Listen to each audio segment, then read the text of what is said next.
Assalamualaikum warahmatullahi wabarakatuh.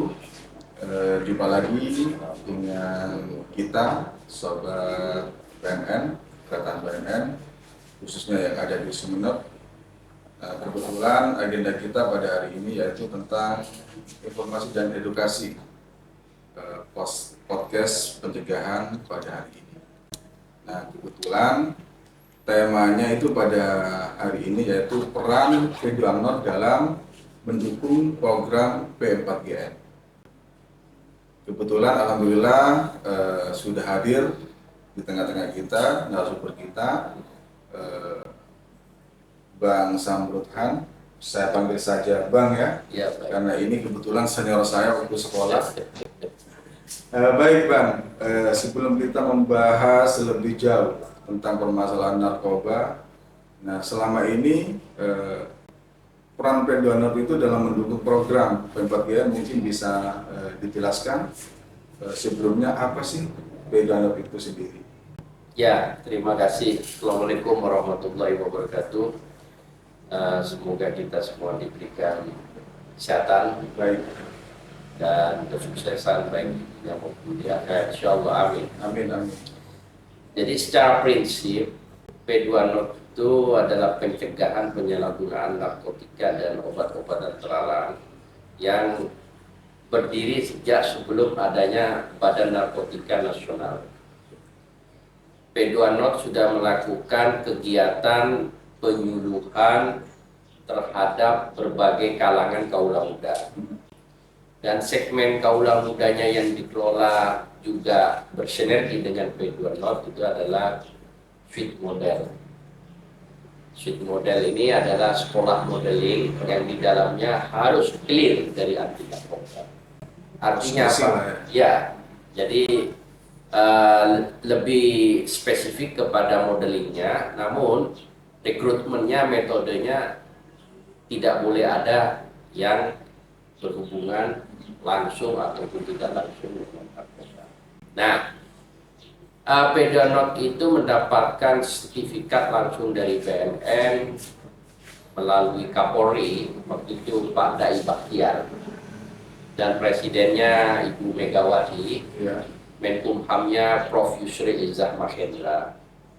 Lalu pada saat era itu, pada tahun 2003 kalau nggak salah itu, kami diundang ke Jakarta kurang lebih selama 3 hari untuk mengikuti yang namanya penataran, semacam penataran pengenalan bahaya di narkoba. Lalu diberikanlah sertifikat.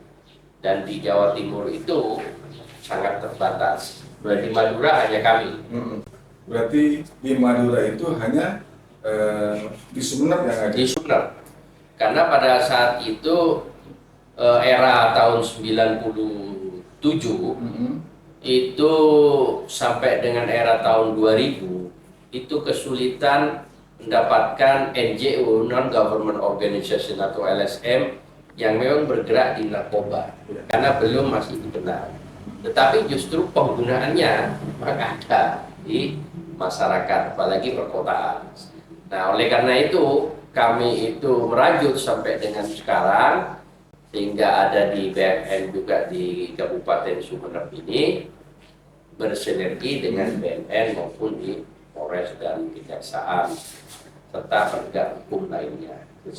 Karena bahaya narkoba ini bersifat extraordinary crime yang sifatnya itu tidak melihat itu derajat kemanusiaannya, itu dia pegawai, dia pedagang, dia polisi, dia hakim, jaksa, segmen masuk semua ke semua kalangan penggunaan narkoba itu bisa menimpa siapa saja selama dia tidak dibekali tentang bahaya di narkoba. Terutama khususnya di kalangan muda, pelajar dan lain sebagainya. Baik Bang, kita tahu bersama bahwa Indonesia itu sekarang sudah dikategorikan itu masuk dalam kategori darurat narkoba. Artinya dalam beberapa pemberitaan. Nah, ini merupakan PR atau tugas kita bersama. Apalagi di Jawa Timur itu, menurut data BNN Provinsi Jawa Timur, bahwa kasus penyalahgunaan narkoba itu menjadi nomor urut 2 se-Indonesia, data nasional. Nah, ini semakin tegas bahwa betapa pentingnya peran dan strategi pencegahan serta penegakan hukum di dalamnya. Nah, menurut Abang ini sebagai ketua P2NOP di Sumeneb, lalu sebenarnya apa sih darurat narkoba itu menurut Abang sendiri? Jadi ketika menyangkut berbicara darurat narkoba, termasuk di Jawa Timur, itu terjawab secara faktual diketemukannya sabu-sabu atau metamfetamin seberat 54 kilogram kemarin itu di Pasar Rembung. Itu kalau berbicara Sumeneb. Anda bisa bayangkan ketika 54 kg itu didistribusikan ke kabupaten se-Jawa Timur, itu ada kabupaten kota 38 kabupaten kota. Kalau asumsinya itu 1 kg per kabupaten kota, masih ada sisa. Artinya apa? Artinya kemampuan penegak hukum baik BNN maupun kepolisian itu tak akan pernah mampu untuk melakukan penegakan hukum. Nah, makanya penegakan hukum itu bukan merupakan alternatif pertama atau alternatif yang paling dipilih. Selain daripada itu, ada yang lebih signifikan hasilnya, yaitu bagaimana melakukan penyuluhan kesadaran terhadap masyarakat, terutama kepada kaula muda, pelajar, tentang bahaya anti narkoba. Karena metode teknik penyebaran atau distribusi narkoba ini selalu update. Dia selalu berkembang dengan perkembangan teknologi modern. Nah, bagian yang tidak lepas dari kontrol para bandar maupun pengedar narkoba itu adalah siswa-siswi. Karena siswa-siswi ini minim pengawasan dari baik penegak hukum maupun dari institusi sekolah dan wali murid. Nah, oleh karena itulah peran hari ini itu adalah peran bagaimana menyadarkan kepada masyarakat, khususnya juga kepada siswa-siswi, mulai dari siswa-siswi sampai dengan mahasiswa, itu sangat penting. Sehingga apa? Proses perjalanan distribusi atau penyebaran narkoba sebagai barang yang haram, yang berdampak sangat negatif, tidak ada untungnya sama sekali, itu bisa ditekan setidak-tidaknya.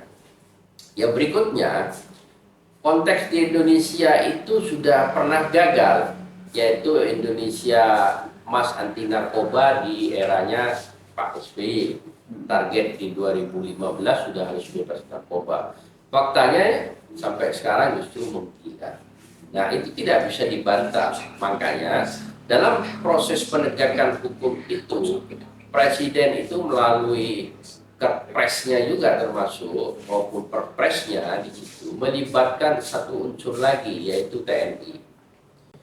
TNI, ya, TNI, BNN, kepolisian, dan tidak lepas masyarakat, karena masyarakat itu punya peranan penting. Temuan-temuan penegak hukum itu banyak sekali bersumber dari informasi dari masyarakat. Itu yang paling banyak didapat.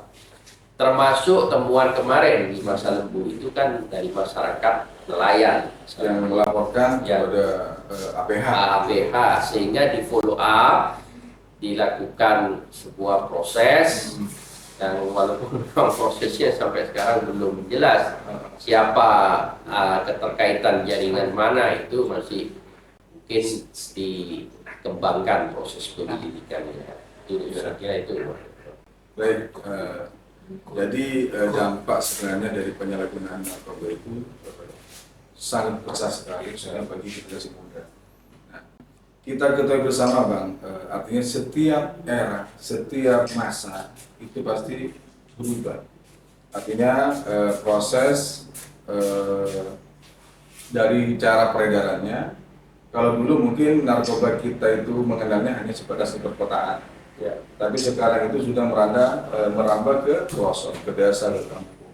Targetnya bukan hanya sebatas orang dewasa, orang tua, tapi yang miris itu kan targetnya sekarang anak muda, para pelajar. Nah, pertanyaannya, Bang, bagaimana Anda menanggapi permasalahan narkoba ini yang sudah merambah kepada generasi muda khususnya di Sumeneb?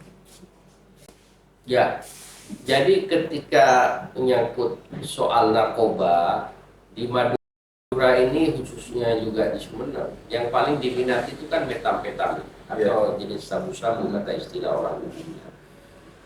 Nah, untuk melakukan proses penekanan terhadap jumlah pengguna narkoba itu tidak hanya dari satu sisi yang tadi saya bilang penegakan hukumnya, tapi juga ditingkatkan dari sisi sosialisasi pengenalan terhadap bahaya di narkoba itu. Karena proses peredaran narkoba itu diibaratkan ranting anggur, tidak bisa dipotong dari satu sisi. Karena ketika kita memotong satu sisi ranting, maka sisi ranting lainnya akan tumbuh. Nah, itu ibaratnya seperti demikian. Nah, sama seperti peredaran narkoba ini, kalau di segmen darat itu khususnya juga Sumeneb, itu kan lebih banyak dari jaringan Sapang. Jaringan Sapang itu juga jaringan Malaysia. Tapi yang memang belum bisa dikelola di manajemen dengan baik itu di kepulauan seperti di lautan. Nah, pelajar-pelajar inilah yang susah dijangkau oleh penegak hukum yang di kota. Kalau di desa itu kalau setingkat polsek, setingkat koramil itu hanya berapa anggotanya. Jadi tidak bisa mengcover area berbagai tingkat kepulauan. Apalagi Sumeneb itu memiliki 9 kecamatan kepulauan yang di dalamnya ada 126 kepulauan. Nah, bagaimana teknik-teknik penegak hukum itu akan melakukan penegakan yang terbaik untuk saat ini sampai sekarang ini adalah sosialisasi bahaya di narkoba. Itu paling efektif. Kenapa saya katakan begitu? Kalau penegakan hukum yang selalu dikedepankan, rutan itu tidak akan cukup. Satu, ya, rutan tidak akan cukup. Kedua, beban anggaran negara APBN itu akan terbebani dengan makan dan minum familinya. Itu sangat tinggi. Nah, efektivitasnya lebih kepada bagaimana kita mensosialisasikan mulai dari ke sekolah-sekolah.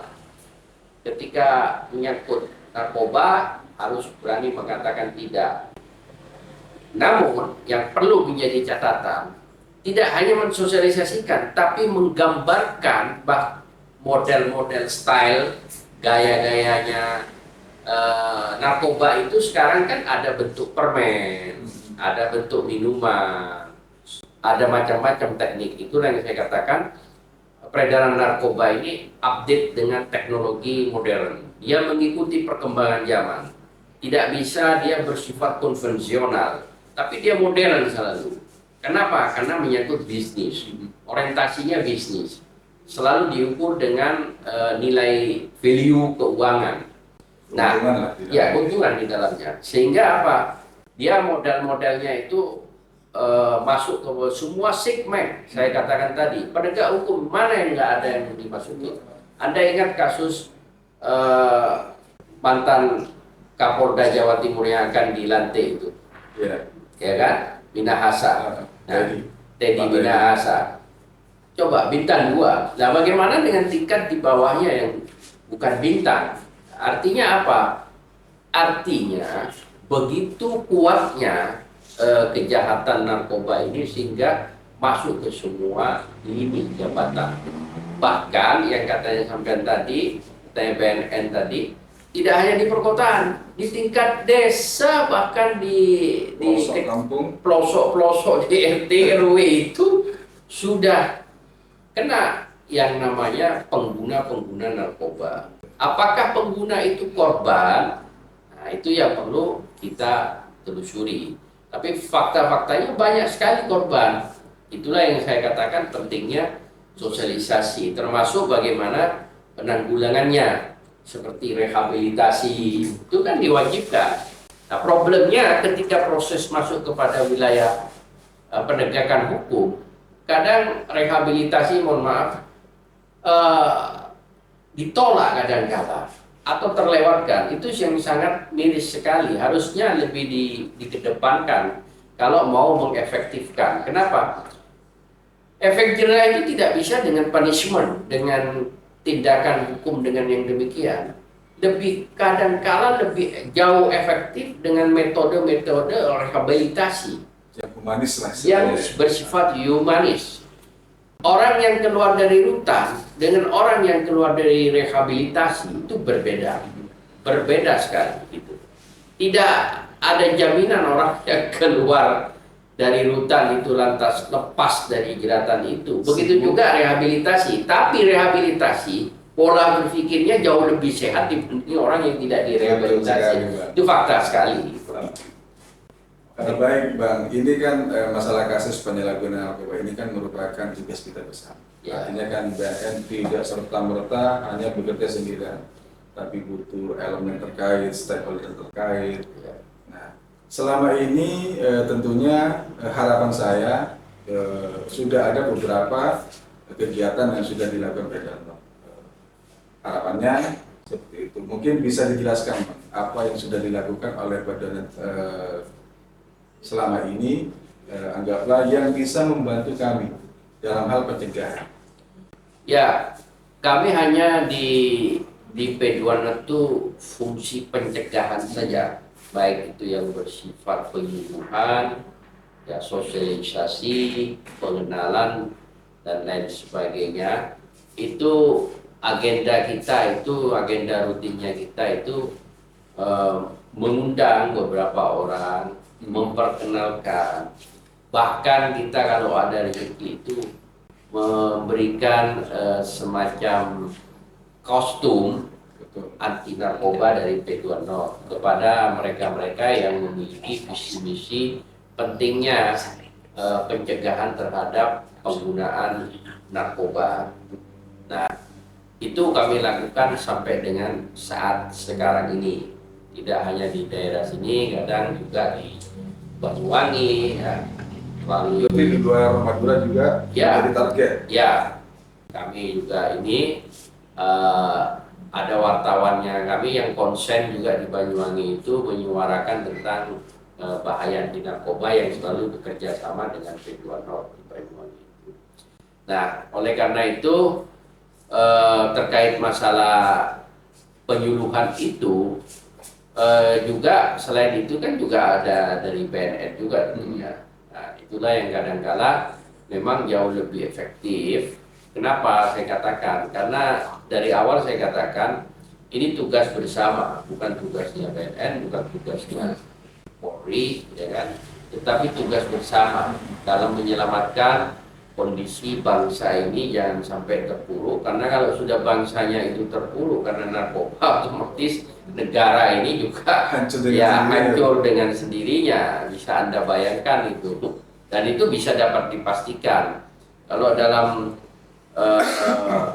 dunia penegakan hukum itu boleh berkata dalam istilah Latinnya itu fiat justitia et variat mundus, tegakkan hukum walau langit akan itu dalam istilah Latinnya.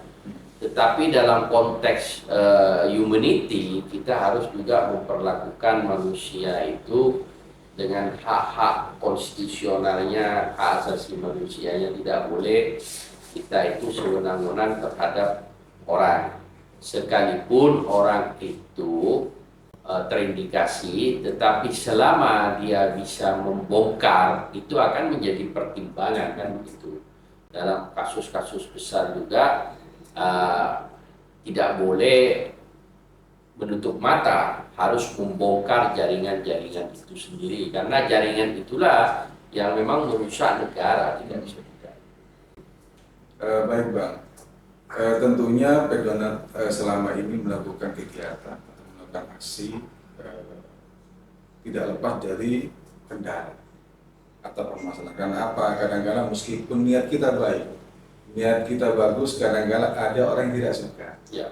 ada orang yang tidak senang, yang tidak satu haluan dengan kita tentunya. Nah, adakah hambatan-hambatan atau kendala-kendala yang dialami oleh P2 selama ini dalam melakukan aksi nyata membantu BNN dalam hal pencegahan?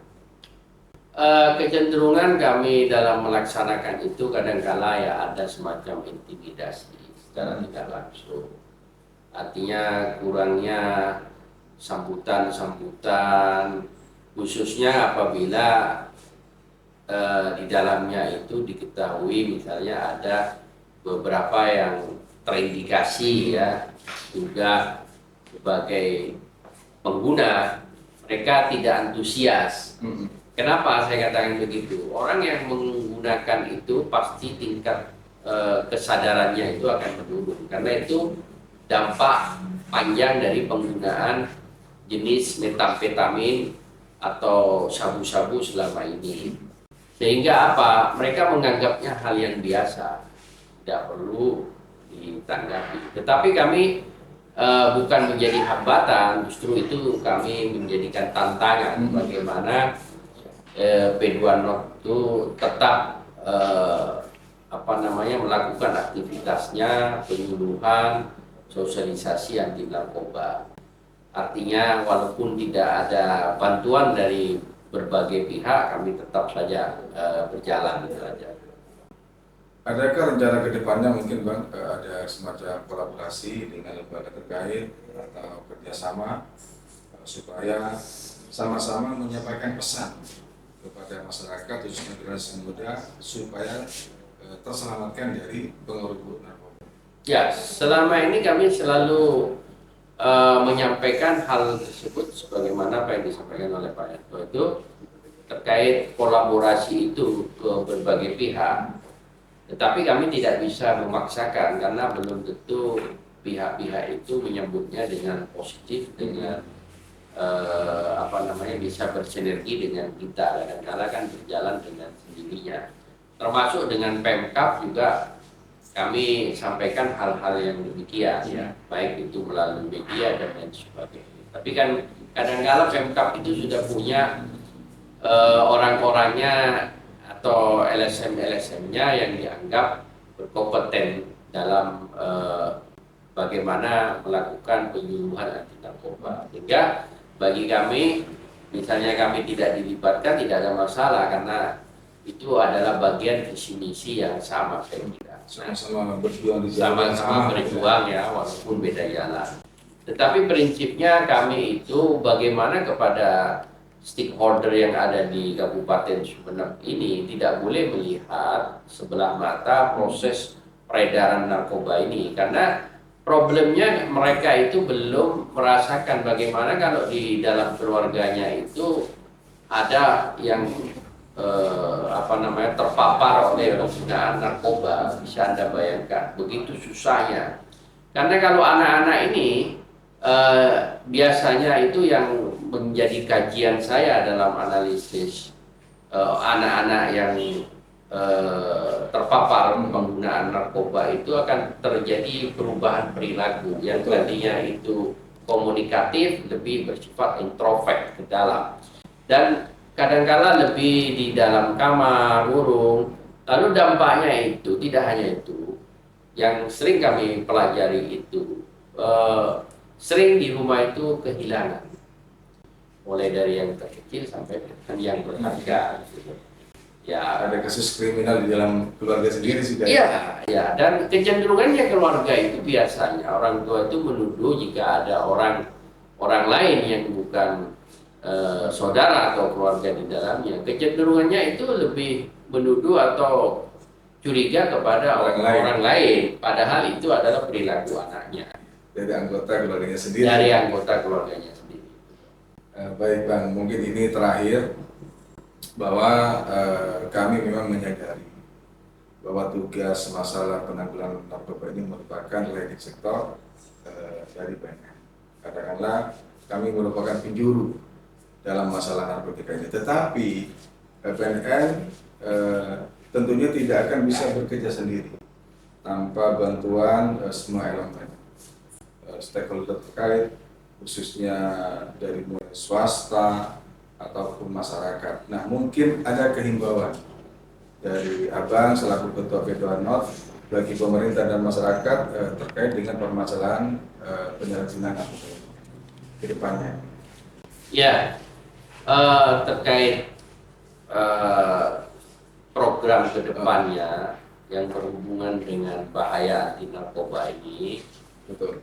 kami menyarankan kepada pemerintah daerah juga bisa bersinergi dengan pihak-pihak lain dalam rangka penyuluhan dan sosialisasi anti narkoba, karena juga tidak lepas dari jeratan itu juga ada beberapa ASN-ASN yang terindikasi menggunakan narkoba. Nah, oleh karena itu, karena ini narkoba ini adalah suatu hal yang sangat membahayakan, tentu juga kepada pihak-pihak lain, kepada masyarakat, mari kita bersama-sama memberantas, menginformasikan kepada penegak hukum, baik kepada kepolisian maupun ke BNN, dan yang terpenting itu apabila putra-putri bapak ibu sekalian diduga diketahui oleh keluarganya bahwa putra dan putri ibu bapak itu terindikasi menggunakan narkoba, segera laporkan ke BNN, Betul. beritahukan, dan P2Not siap mengawal, Siap. membantu, Terima kasih. tidak perlu takut. Kami dari P2Not tidak perlu membayar kami akan mendampingi, kami akan antarkan ke BNN, dan insya Allah dijamin 100% rahasianya tidak akan dibuka ke publik. Kenapa? Karena kami sudah beberapa kali pernah mengantarkan ke BNN, Pak, menyampaikan, dan alhamdulillah itu berhasil. Anak itu sembuh, pulih kembali, sekolah dengan normal, bahkan sekarang itu sudah bekerja. Nah, saya kira ini yang bisa kami sampaikan, Pak Yanto, dan terima kasih, sukses selalu, dan harapannya bagaimana ke depan negara ini, khususnya di Kabupaten Sumeneb, pengguna-pengguna narkoba mulai tekan ke titik yang paling terendah. Baik. Terima kasih Bang. Jadi ini merupakan agenda yang luar biasa. Kami dipertemukan dengan beliau. Semoga nantinya BNN Kabupaten Sumeneb bisa lebih menyajikan kegiatan-kegiatan yang lebih baik lagi. Dan kami akhiri, selamat berjumpa kembali di podcast yang lebih menarik. War on Drug for Humanity. Huha. Assalamualaikum warahmatullahi wabarakatuh.